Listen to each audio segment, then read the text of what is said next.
नमस्कार, capital TV देख रहे हैं आप। मैं हूं आपके साथ पूजा। ब्रेकिंग नाउ में बड़ी खबर आपको बता रहे हैं। लोकसभा से आज जमकर गरजे हैं प्रधानमंत्री नरेंद्र मोदी। ऑपरेशन सिंदूर को लेकर विपक्षी पार्टियों की तरफ से हर एक सवालों का जवाब आज पीएम मोदी की तरफ से दिया गया है और कांग्रेस पार्टी को भी पीएम मोदी ने पूरी तरह से एक्सपोज कर दिया।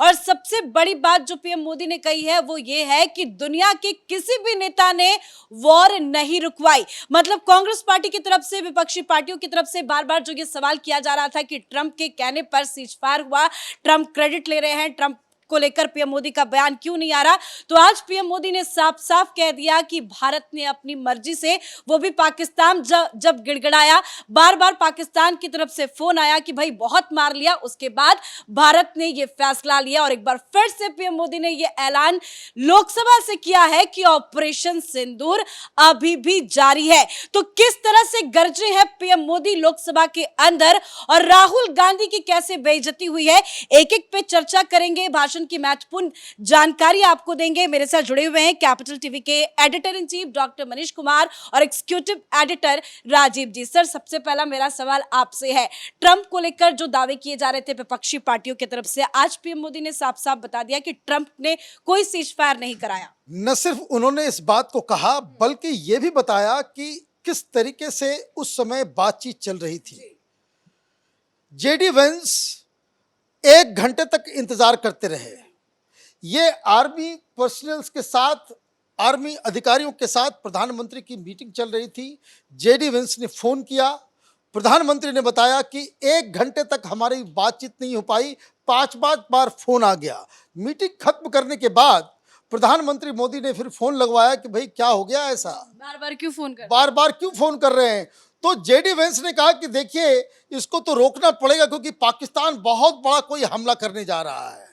अब अमेरिका को डर लग रहा है। और ध्यान रखिए, 1 दिन पहले जेडी वेंस से वहां पे जब पत्रकारों ने पूछा था कि जो वॉर चल रहा है, तो उन्होंने कहा कि इससे हमारा कोई लेना देना नहीं है। तो इसका मतलब जरूर है कि पाकिस्तान की तरफ से यह ब्लैकमेल किया गया होगा और अमेरिकन वो डर गए और प्रधानमंत्री को फोन किया कि भाई देखो उसको। प्रधानमंत्री मोदी ने कहा कि हमने जेडी वेंस को साफ साफ कह दिया कि हम इस ब्लैकमेल में नहीं फंसने वाले हैं। अगर इस तरह की हिमाकत पाकिस्तान करता है तो पाकिस्तान को नेस्तो नाबूद कर देंगे। और कन्वर्सेशन वहीं पे खत्म हुआ। और उसके बाद जो जेडी वेंस की बात हुई वो विदेश मंत्री से हुई कि ये खबर, क्योंकि फिर जो समझ में आ रहा है कि जेडी वेंस ने फिर पाकिस्तान को बताया कि भाई तुमने ये बात कही कि बहुत बड़ा प्लान कर रहे हैं, उधर से कह रहे हैं कि तुमको तबाह कर देंगे, तुमको खत्म कर देंगे, इसको तो रोकना पड़ेगा। तो उसने कहा कि भाई क्या करें, तो बोले भाई एक बार बात कर लो। और जब ये पाकिस्तान का डीजीएमओ गिड़गिड़ाया कि भाई अब छोड़ दो, बहुत मार लिए मुझे, तो अब जो है हम छोड़ते हैं, तो प्रधानमंत्री ने कहा कि हमने पहले ही दिन कह दिया था कि हमारा टारगेट आतंकियों का ठिकाना था, वो टारगेट हमने पूरा कर लिया। युद्ध हमारा कोई मेन मकसद नहीं था और अगर आपने रिटेलिएट करने की कोशिश की तो फिर हम मारेंगे, हम गोली का जवाब गोला से देंगे, ये प्रधानमंत्री ने मोदी ने कहा। मतलब राजीव सर, पाकिस्तान के साथ साथ अमेरिका को भी पीएम मोदी ने एक्सपोज कर दिया। देखिए, अमेरिका और अमेरिका के राष्ट्रपति ये दोनों अलग अलग हैं। जिस तरीके से राहुल गांधी और कांग्रेस एक साथ हो गए हैं कि मेरी कंपनी, मेरी संस्था, मेरी पार्टी, और जो राहुल कहेंगे वही कांग्रेस होगी, उस तरह की स्थितियां नहीं है। अमेरिका में जो लॉबिंग चलती है या अमेरिका के जो अधिकारी, अमेरिका के जो मिनिस्टर्स हैं, उनकी बात अलग है और प्रेसिडेंट ट्रंप की बात अलग है। क्योंकि प्रेसिडेंट ट्रंप के अलावा कोई भी अमेरिका के किसी मंत्री ने कुछ बोला, किसी ने कहा कि हमने वार रुकवा दिया, क्योंकि सबको हकीकत पता है। और इसलिए प्रधानमंत्री मोदी ने जो बातें कही है उसका मतलब यही है कि डिप्लोमेसी कैसे चलती है ये राहुल गांधी को सीखना चाहिए। संसद के अंदर कैसे बातचीत होती है ये राहुल गांधी को सीखना चाहिए। उन्होंने एक शब्द कहा था, पॉलिटिकल विल पावर, और यही पॉलिटिकल विल पावर के बारे में पीएम मोदी ने कहा कि इसको कहते हैं पॉलिटिकल विल पावर। क्योंकि जब एक बार संघर्ष शुरू हो गया, मतलब पाकिस्तान ने ड्रोन अटैक करना शुरू कर दिया, उसके बाद सारे आर्मी मिलिट्री ऑपरेशन की जिम्मेदारी आर्मी के पास चली गई, एयरफोर्स नेवी के पास चली गई। अब वो कमांड, हम लोग ये नहीं कह रहे थे कि तुम यहां बम मत मारो, यहां मिसाइल मत दागो, और इसलिए ये संघर्ष विराम भी आर्मी करवाएगा, ये पॉलिटिकल एस्टेब्लिशमेंट नहीं करवाएगा। इसलिए प्रधानमंत्री मोदी ने सीधे जेडी वेंस से भी कह दिया कि ये धमकी वाली बातें, परमाणु हमले की, परमाणु एटॉमिक ब्लैकमेलिंग वाले सिद्धांत, ये नहीं चलेगा। हमने सारी बातें आर्मी को कह दी है, जैसा हमला वो करेगा उससे दुगने ज्यादा खतरनाक हमला भारत करने के लिए तैयार है। ये भी बताया कि किस तरह से पूरी दुनिया का समर्थन भारत को मिला है, लेकिन ये माननीय राहुल गांधी, इस पर भी मोदी जी ने कटाक्ष किया है। राहुल गांधी भी आज लोकसभा में बोले हैं, किस तरह से राहुल गांधी की फजीहत हुई? देखिए, झूठ का पुलिंदा, दिस मैन इज थोड़ा सा इंटेलेक्चुअली थोड़ा सा जो है वो थोड़ा कम पड़ जाता है, और कई सारी गलतियां इन्होंने कर डाली। एक जो सबसे बड़ा जो आर्गुमेंट जो दिया गया, और जिसको लेके कांग्रेस वाले भी कल वो गोगोई साहब भी कह रहे थे कि देखिए, हमारे माननीय नेता राहुल गांधी ने कहा था कि ये वॉर जो है ये दरअसल पाकिस्तान के साथ नहीं था, चीन और पाकिस्तान एक हो गया है, हमने वार्न किया था। तो ये आपने जो लड़ाई लड़ी है वो दरअसल चीन और पाकिस्तान को आपने एक कर दिया है, ये मल्टी फ्रंट वॉर को आपने इनवाइट कर लिया है। ये आप बता रहे हो कि किस तरीके से आपका ये एक स्ट्रेटेजिक मिस्टेक था। अब सच्चाई क्या है? अब राहुल गांधी को तो इतिहास अब 54 साल के हो गए, कि कोई बताएगा नहीं बताएगा, कुछ समझ में आना चाहिए। इनको मालूम नहीं कि चीन देश को रिकॉग्नाइज करने वाला पहला मुल्क पाकिस्तान है इस्लामिक कंट्रीज में।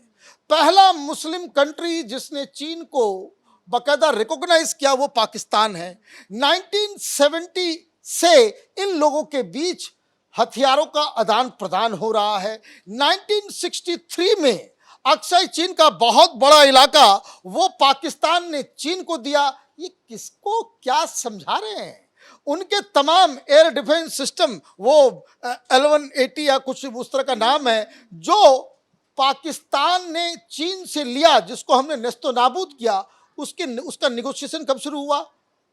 2013 में। आपकी सरकार चल रही थी, आप तो उस समय तो चाइना के साथ, कम्युनिस्ट पार्टी के साथ एमओयू साइन कर रहे थे, और हथियार पे हथियार, ये तमाम मिसाइल्स, ये एटॉमिक जो टेक्नोलॉजी, ये कब मिला पाकिस्तान को? ये 2000 से पहले का है। उस समय आपके पिताजी, आपकी दादी, इन सब की सरकार थी, जब ऑलरेडी वो एक दूसरे से मिला हुआ था। आप ये कौन सी थ्योरी और किस तरह की बातें आप कर रहे हो, ऐसा लग रहा है। और एक तो मुझे ये कहना पड़ेगा, जब इतना झूठी बोलना है तो हिंदी में बोल लिए होते। अंग्रेजी वाले जो है वो सुनेंगे तो वो तो तुरंत 2 सेकंड में उनको मालूम चल जाएगा कि आप झूठ बोल रहे हो, हिंदी में आप कंफर्टेबल नहीं हो। 54 साल आप हिंदुस्तान में रह लिए, नॉर्थ इंडिया में रह लिए, आपकी अभी भी जो बेसिक लैंग्वेज है वो अंग्रेजी लग रही है। तो ये मुझे लग रहा है कि आज का बिल्कुल मैंने इसको कहते हैं कि राहुल गांधी ने ऑपरेशन सिंदूर पे चर्चा करवा करके अपने पैर पे कुल्हाड़ी नहीं मारा, ये जाकर के कुल्हाड़ी में पैर मार करके आए हैं। बहुत राहुल गांधी को समझना बहुत मुश्किल है, या वो बार बार इस तरह की गलती कर देते, क्योंकि आज जिस तरह से वो चीन का बार बार जिक्र कर रहे थे कि आसिम मुनीर और चीन के क्या रिश्ते हैं। आसिम मुनीर के कहने पे ही पहलगाम अटैक हुआ। उन्होंने ये भी कहा कि पाकिस्तान की जो सेना है वो जाके चाइना में ट्रेनिंग लेती है। ट्रंप के साथ डिनर की भी बात, मुनीर और ट्रंप के डिनर की बात भी राहुल गांधी ने की। ये चीन का इतना जिक्र कर क्यों रहे थे? ये चीनी प्रेमी राहुल गांधी को अचानक से क्या हो गया? देखिए, जिस तरीके से राहुल गांधी का बिहेवियर रहा है, ये सारी बातें संसद में कर रहे थे, ये सारी बातें तो उनको पहले ही करना चाहिए था कि देखो भाई, चीन और पाकिस्तान एक धुरी बनाए हुए है, ये दुनिया जानती है। राहुल गांधी को नई बात कहने की जरूरत नहीं है, लेकिन जब जरूरत पड़ती है चीन के खिलाफ, पाकिस्तान के खिलाफ भारत के स्टैंड लेने की, वो बाहर में मुड़ जाते हैं और वही बातें करना शुरू कर देते हैं। संसद में आज बोल रहे थे मुनीर इसके लिए जिम्मेदार है, तो क्या प्रधानमंत्री मोदी ने कहा कि मुनीर जिम्मेदार नहीं है? ये जब कहते हो कि मुनीर जिम्मेदार है, पाकिस्तान जिम्मेदार है, तो अपने कांग्रेस के नेताओं को कहो कि आतंकवादी कहां से आए थे, ये पाकिस्तानी था या नहीं, उसके बारे में कंफ्यूजन क्रिएट न करे और ये राहुल गांधी न बताएं। जैसे राहुल गांधी ने पूरे भाषण में अपने जो ऑपरेशन सिंदूर पर बातें की, उसमें दो ऐसी बातें की, नई बातें जो उनके लिए लग रहा था, लेकिन दोनों बातें फैक्चुअली गलत था और उन्हीं के ऊपर उल्टा पड़ गया। जैसे एक बात की कि देखिए किस तरीके से हमने जानकारी ली कि पहले बताया गया पाकिस्तान को कि हमने तुम्हारे खिलाफ अटैक कर दिया है, ये राहुल गांधी ने बोला। जैसे कि पहले ही डॉक्टर एस जयशंकर ने बताया था कि हमने उनको जानकारी दी, पाकिस्तान को जानकारी दी थी कि देखो हमने अटैक कर दिया है, तुम्हारे मिलिट्री एस्टेब्लिशमेंट पर नहीं बल्कि तुम्हारे जितने आतंकी ठिकाने हैं उसके ऊपर हमला किया है। ये जानकारी देने की बात जरूरत क्यों पड़ी थी, हम क्यों जानकारी दें, ये राहुल गांधी बोल रहे हैं। लेकिन इनको ये पता ही नहीं है कि ये जानकारी देने के लिए इनके पिताजी राजीव गांधी ने ही समझौता किया था। अगर सारी स्थितियां ऐसी रहती तो क्या अभी जनवरी 2025 में भी परमाणु प्रतिष्ठानों के जानकारी आदान प्रदान हम पाकिस्तान के साथ करते हैं, ये दोनों परमाणु प्रतिष्ठानों की सूची देते हैं, तो क्या वो समझौते जो तुम्हारे समय में किया गया तुम्हारी सरकारों में वो सारे खत्म हो गए? ये जानकारी देने की। दूसरी बात, ये ऐसी ही हरकतें बार बार करते हैं। जैसे चीन के मामले में गालवान में इन्होंने कहा था कि देखो भारत के सेनाओं के पास हथियार नहीं थे। इनको पता ही नहीं है कि नवंबर 1996 में जब समझौता हुआ था तो इन्हीं की गठबंधन की सरकार थी। ये देवगौड़ा प्रधानमंत्री हुआ करते थे, ये भी सपोर्ट कर रहे थे। और उसी समय यह समझौता हुआ कि भाई 2 किलोमीटर के रेंज में LAC के पास, लाइन ऑफ एक्चुअल कंट्रोल के पास 2 किलोमीटर तक कोई हथियार लेके नहीं जाएगा। लेकिन इनको ये पता नहीं था कि लाठी डंडे से लड़ रहे हैं। तो अभी जितनी बातें इन्होंने की जानकारी देने को लेकर, उसके बाद ऑपरेशन सिंदूर में सीज फायर को लेकर प्रधानमंत्री ने पूरे क्रोनोलॉजी को बता दिया। फिर तीसरी बात इन्होंने की कि आर्मी को छूट नहीं दे रखी थी कि नहीं मिलिट्री एस्टेब्लिशमेंट पर आक्रमण नहीं करना, ये पॉलिटिकल विल पावर की बात है। तो हम पाकिस्तान से युद्ध लड़ रहे थे, पाकिस्तान ने प्रॉक्सी वार छेड़ा, पाकिस्तान ने आतंकी हमले किए, तो हम उसके आतंकी ठिकानों पर हमले कर रहे थे। और उसमें भी पाकिस्तान के अंदर घुस के, पंजाब के अंदर, POK के अंदर। तो ऐसे में पहली बार तो यह कहा गया कि आप मिलिट्री एस्टेब्लिशमेंट को टारगेट नहीं करोगे, लेकिन जब पाकिस्तान ने हमला किया तो उसके बाद क्या यह पॉलिटिकल विल पावर मोदी ने नहीं दिखाया? अगर नहीं कहे होते हमला करने के लिए तो उनके 8-9 उससे भी ज्यादा संख्या, तो 11 से ज्यादा एयरबेस कैसे तबाह हुए होते, उसके मिलिट्री एस्टेब्लिशमेंट कैसे तबाह हुए होते। और ये पाकिस्तान के अपने मंत्री बता रहा है कि कैसे हमारे अंदर तबाही मची हुई, अभी तक नोटम जारी हो रहा है उसके एयरबेस पर। तो जो स्थितियां राहुल गांधी की रही, वो उसके एक एक भाषण में जो जो बातें उन्होंने कही है, अभी 1 महीना तक हेडलाइंस बनेंगे कि ये राहुल गांधी की 20-25 मूर्खता है जो संसद में सामने आ गई है। और इसलिए इस बार प्रधानमंत्री मोदी ने नहीं कहा यह बालक बुद्धि है, क्योंकि इस बार समझ लिए कि बालक बुद्धि के दिमाग में कोई कम्युनिस्ट जहर भर रहा है, जिस इंजेक्शन के बाद इसने अपने आप को एक मुंह बना लिया और इसका पेट कहीं और है। बिल्कुल सर, एक आखिरी सवाल जाते जाते आपसे, जिस तरह से कांग्रेस पार्टी पिछले इतने दिनों से लगातार पॉलिटिक्स कर रही थी, कई सवाल खड़े कर रही थी, राहुल गांधी भी सवाल पूछ रहे थे, आज PM मोदी ने हर एक सवालों का जवाब दे दिया। ये 2 दिनों की जो चर्चा हुई है लोकसभा में ऑपरेशन सिंदूर को लेकर, कैसे पूरा विपक्ष अब फंस गया? देखिए, विपक्ष ने तो कांग्रेस पार्टी का भी त्याग कर दिया। सारी विपक्षी पार्टियां कांग्रेस के लाइन पे नहीं थी। दिक्कत यह है कि कांग्रेस पार्टी के खुद के नेता, आप देखिए, अगर सिलेक्शन ऑफ जो स्पीकर्स है उससे साफ मालूम चल रहा है कि राहुल गांधी के साथ कोई वरिष्ठ लीडर नहीं है। ऐसा नहीं है कि उनको बोलने के लिए नहीं कहा गया होगा, लेकिन जिस तरीके का लाइन उन्होंने लिया है, तो ये मुझे लग रहा है कि 2 दिन का जो पूरा डिस्कशन है, इससे भारतीय जनता पार्टी, प्रधानमंत्री मोदी और NDA सरकार और मजबूत होकर के उभरी है। और विपक्ष एक डिवाइडेड हाउस और कांग्रेस पार्टी, ये तो पूरी तरीके से इनके निगेटिव में ये पूरी कार्रवाई जाती है। बहुत बहुत धन्यवाद सर आप दोनों का जानकारी के लिए। तो जो उम्मीद थी विपक्षी पार्टियों से वही हुआ, क्योंकि विपक्ष के पास मुद्दे नहीं थे, सवाल नहीं थे, फिर भी बार बार चर्चा चिल्ला रहा था। और जब चर्चा की शुरुआत हुई तो विपक्ष पूरी तरह से एक्सपोज्ड हो गया।